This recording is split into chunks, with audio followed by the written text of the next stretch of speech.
Got a little stack there today, huh, buddy? Yeah. Hey, guys, you have no idea how tough it was to get to this point right now, to be right here with you tonight. Yeah. Thank you for joining us. Thank you for taking the time. We Yes, have sir. been, and we've been really busy, just so you understand and hopefully appreciate the effort. We go through just to share some conversation, some feedback, some experience, some passion, and your questions and your rides all coming up tonight on the channel.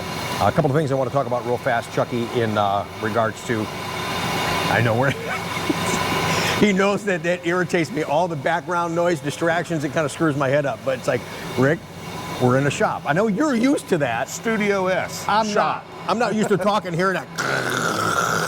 The compressor will kick on here in a minute. Anyways, I'm done bitching. Yeah, the compressor will kick on in just a second.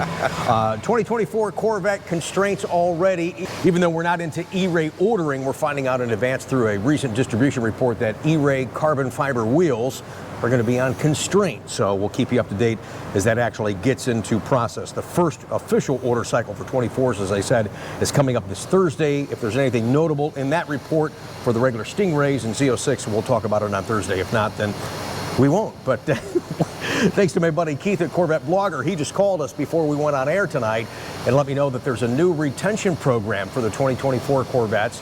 There's one in place for the 23 Z06s. You still have to sign this letter letting you know if you sold it within the 6 months, you'll lose your GM points that equal $5,000 on the Z06, and the next owner potentially could have a block warranty if you're selling it within 6 months. So the 24 retention program is for E-Ray and Z06. Sell the car within the 6 months of purchase, the next owner will have a block warranty unless it's a recall type situation. But what you won't get is the reward of the $5,000 in GM rewards points. So that's going to be different for the 2024 Corvette.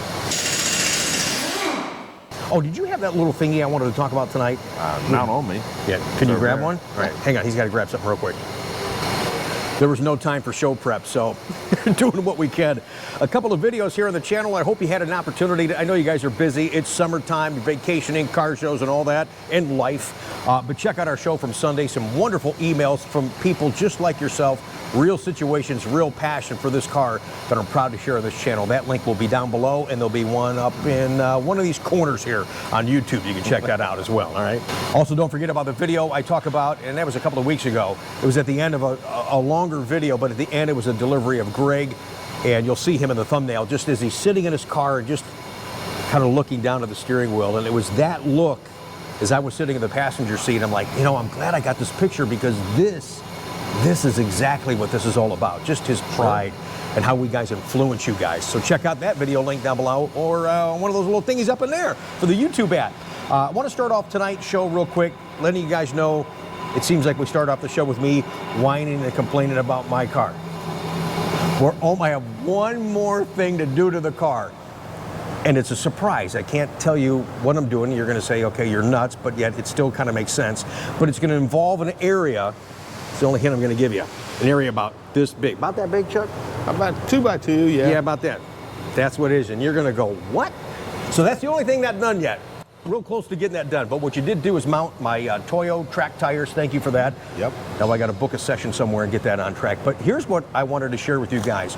A couple of times in Tech Tuesday, I've shared with you just openly in spontaneous conversations how I felt about the transmission in my 23 and how I really felt it was different. Even Ryan felt it. When we're out on the highway and I'd get stuck and hung up around 5,000 RPMs and she wasn't shifting. I'm like, what the hell's going on? And I'd have to tap the paddle to get it to go.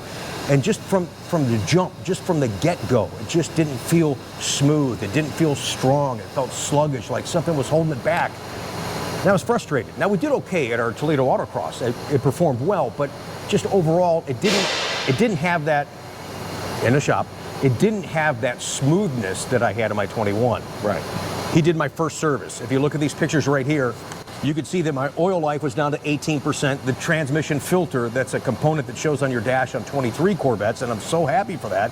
One of the reasons I wanted the 23 was at 22%, and I was at 6,100 miles, so clearly I needed to have my first service. We're going to have more detailed discussion about C8 first service here in tonight's Tech Tuesday. So I got that done, and I didn't get a chance for a couple of days to get it on the highway, but as soon as I took it out of your lot here in this building and up to my parking spot, yeah, It felt like a totally different car. I told you the next morning, I was like elated. Well, I asked you, yeah, I said, curious. dude, I could feel it. I know you guys are like, how do you feel that? Okay, I'm nutty. You know that already, but I do feel it. It was so smooth.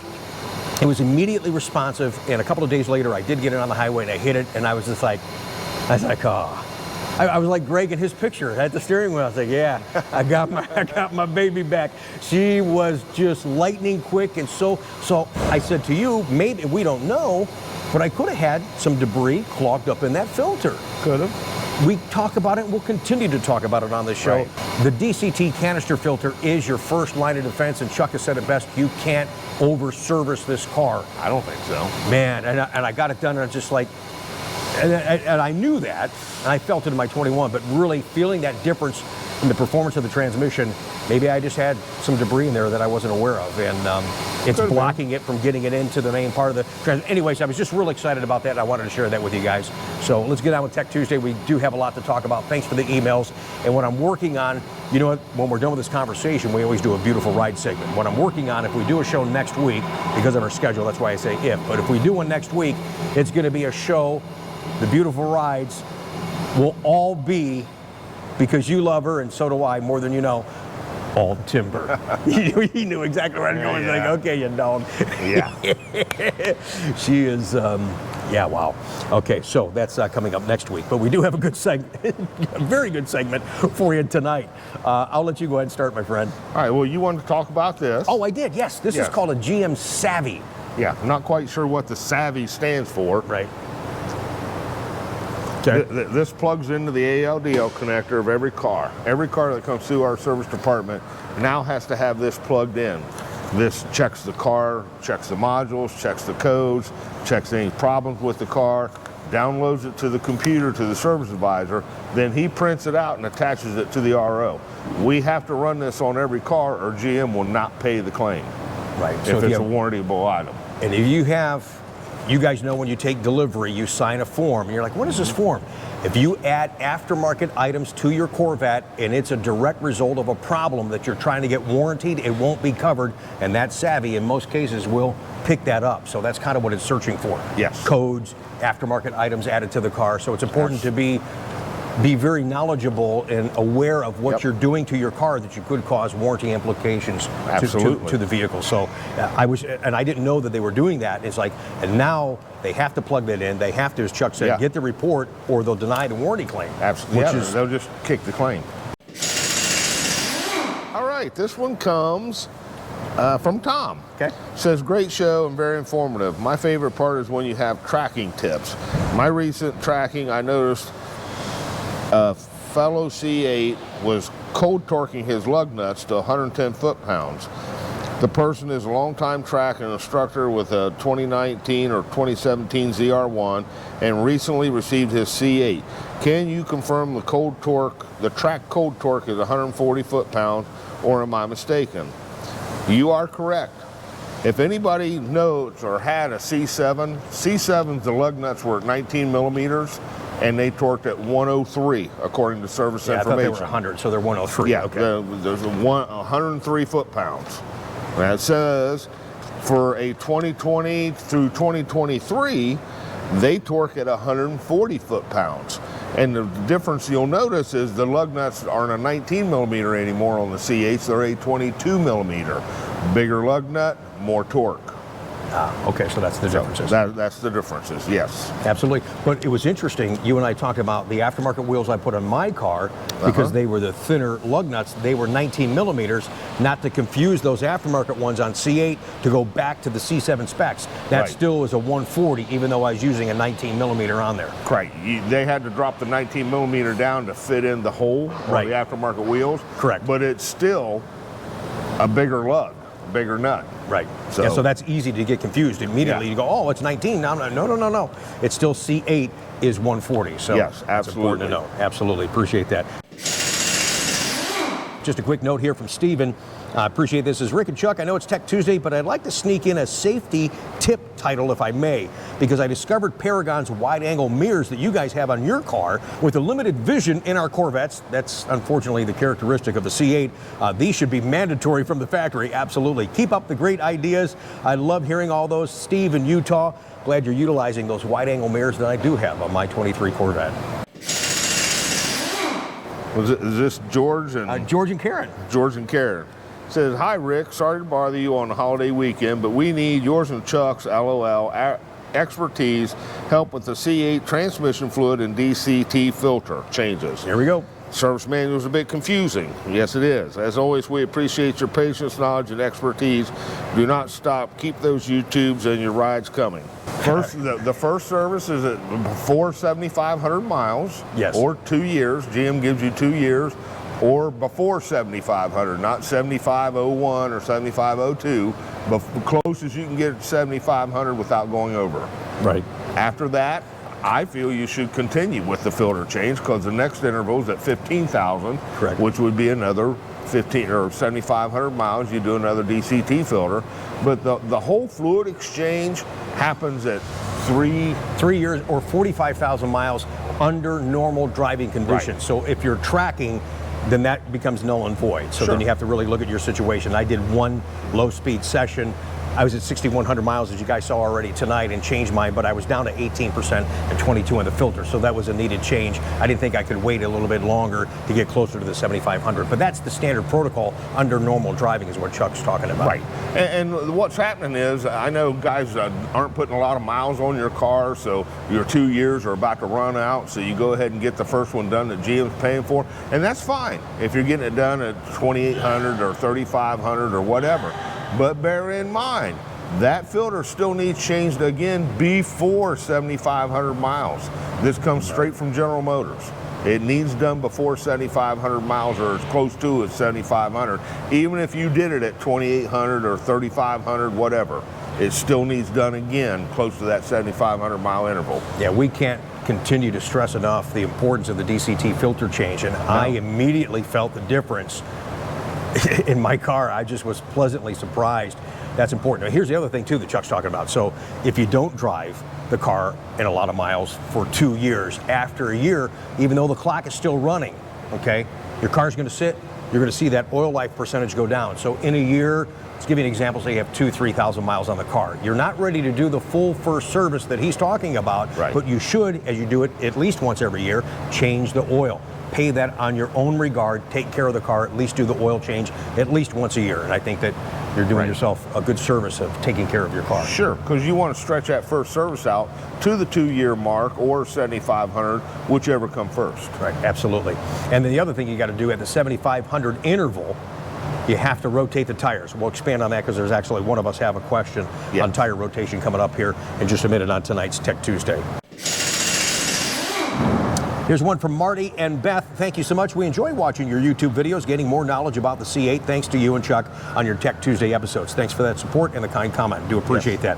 My Tech Tuesday question. My car, okay, here we're talking a little bit more about maintenance and stuff. My car will sit close to 6 months during the winter time with a front lift on it and a battery tender. Do you suggest rather that I start the car every couple of weeks or once a month until I get it out in the springtime? And they're from Nebraska. Thank you. Your car actually is coming up in the ride segment. So the car's going to sit.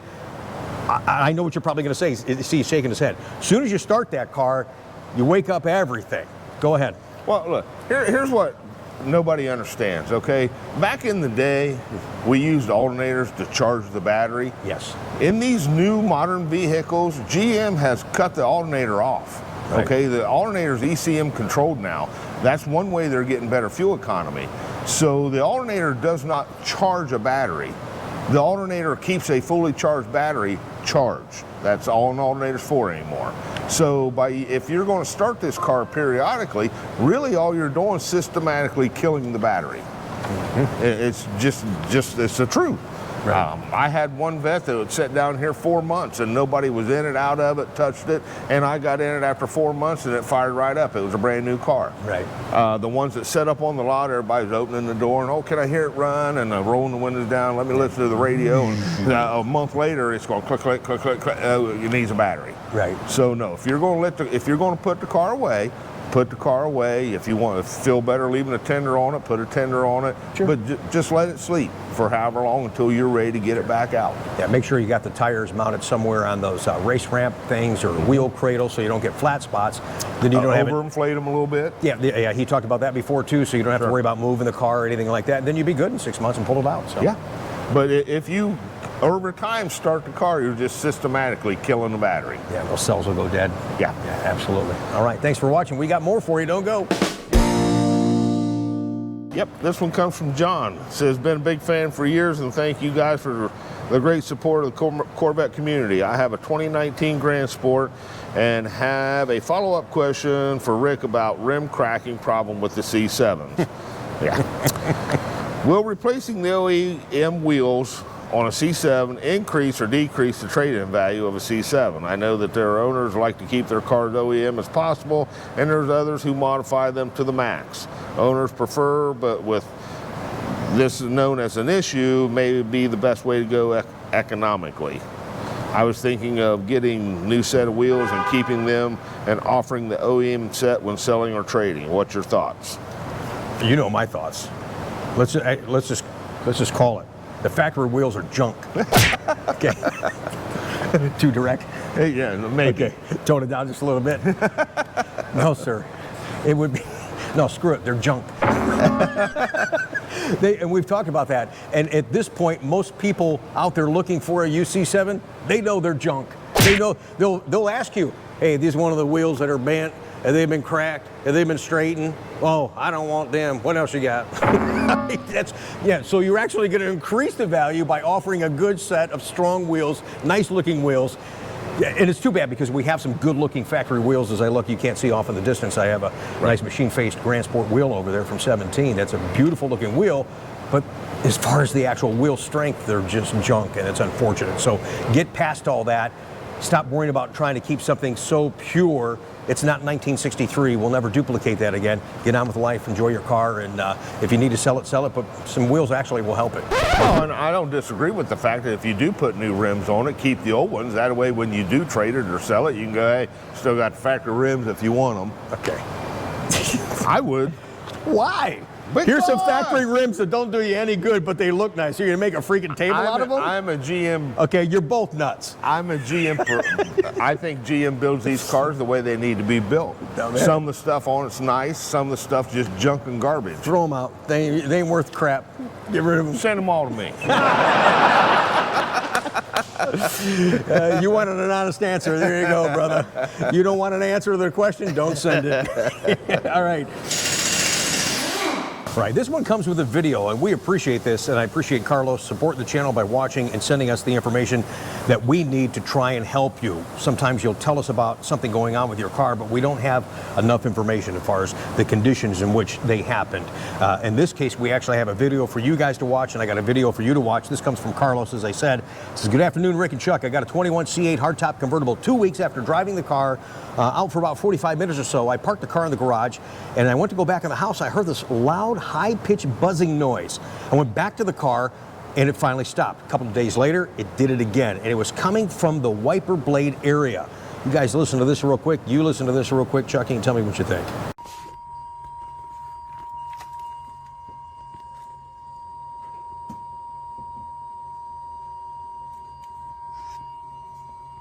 I mean, that's a high-pitched noise coming, and he was right in the video, as you guys saw. He was right by the wiper cowl area. It sounds like the TV warning when they're about to interrupt programming. Okay, that's not the answer we were looking for. Any idea on that, brother? No, I don't have no idea. I've never heard it. Yeah, I've never heard anything like that either. I apologize. So, wow. Yeah, I wish I had an answer for you on that, but wanted to share that. Maybe it'll be a bulletin coming in this future. We didn't have a chance to look for a bulletin before the show tonight, so sorry about that, Carlos.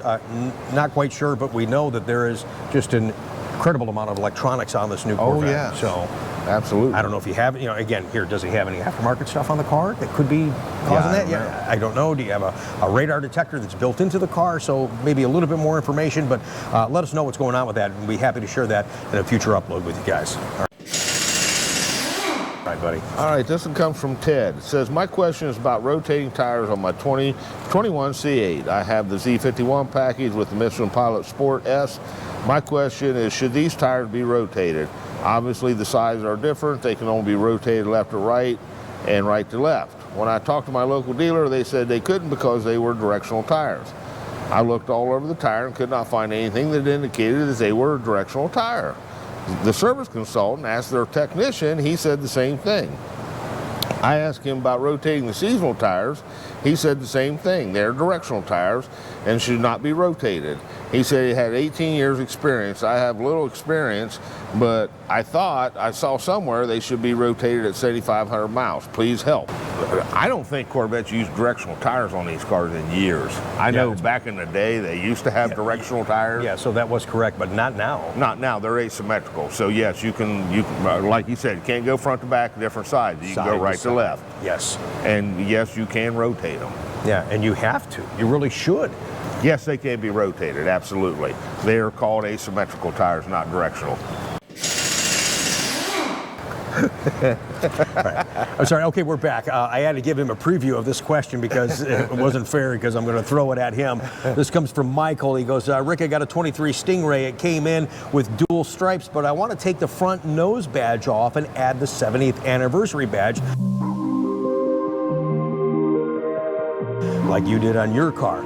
And I thought this was a perfect question because sometimes you'll get the accessory stealth badge and you'll have to take off the factory badge, even if it's over top of the dual stripes. So how in fact do you do that? I tape them off as much as I can get them taped off. So they go back on the same spot? Well, not only that, but I'm trying to protect the paint because some guys have they got a fishing line with the rods that they get underneath there and saw the double-sided tape, which would probably be the best way. Sure. And just be very careful you don't get in the paint. And then once you get it off, you got to remove all the double-sided tape before you put the new one on. But yeah, taping it down, then I mark where, because the flags go up like this, so I mark the points up here and the point in the middle so that when I'm putting it back down, I can line those points back up inside my taped area. Right now, summertime is the perfect time to do that. It's hot. Take that sucker outside and... You would think so, but the stuff actually comes off better when it's cold. Oh, does it? Well, yeah, because the double-sided tape's elastic because it's so hot. Okay, so it doesn't get as sticky. Yeah, when it's cold, it's more brittle. This whole show's debunked. Don't listen to Rick. Sorry about that. No, I just thought it was hot. They would make it... It makes it more pliable, yes. Right. Cold yeah, it comes apart a lot better cold. And that's all we got. We're going to fight now off camera. You know what, though?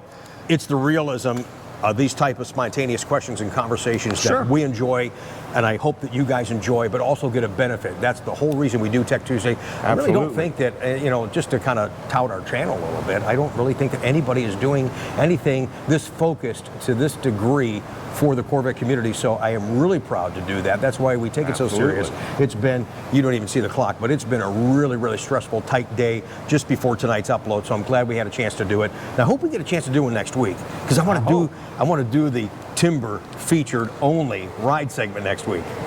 Well, if not for you, for me. There were like 40 truckloads of PDIs coming, so I know. Not quite 40, but I'll tell you what, we talk about the inconsistency, and it's good to focus on the YouTube channel and having conversations, because right now, this month is not panning out from a business standpoint like we thought. I mean, we've got stuff that's been sitting, we got stuff that was supposed to be built on the 17th, and it's what, the 25th now, still hasn't been built, so what was the last month? Was it the end of June? Yeah. That they delivered 22 vets in 3 days? Yeah. Hey, here's all your stuff. And we told you guys time and time again, it takes more than 30 seconds to get these cars ready. Yes, it does. Yeah, I appreciate that. Thanks for joining us tonight. I do enjoy the conversations about this car. I've got so much love and passion for it as I do for you as the Corvette client that owns it and supports us.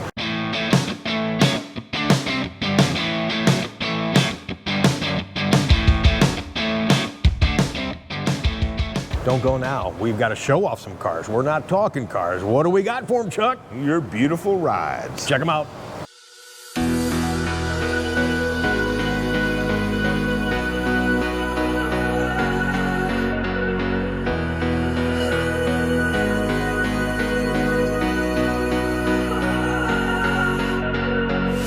I had known then what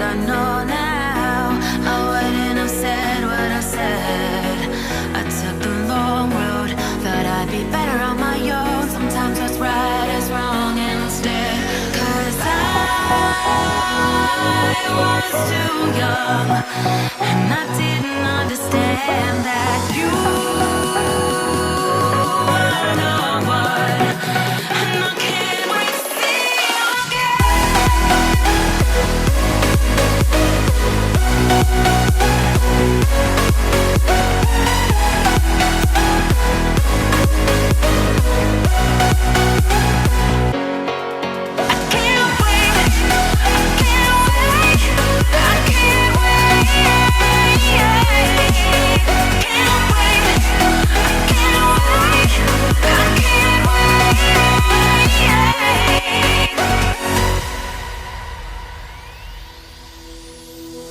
hindsight is fleeting, oh, and your heart's bleeding, and all you can see is red, till you discover it is within each other to forgive and make amends. If I had known then, or what I know now, I wouldn't have said what I said. I took the long road, thought I'd be better on my own. Sometimes what's right is wrong instead, 'cause I was too young, and I didn't understand that you were the one, and I can't wait to see you again. Oh, I can't wait, I can't wait, I can't wait, 'cause I was too young, and I didn't understand that you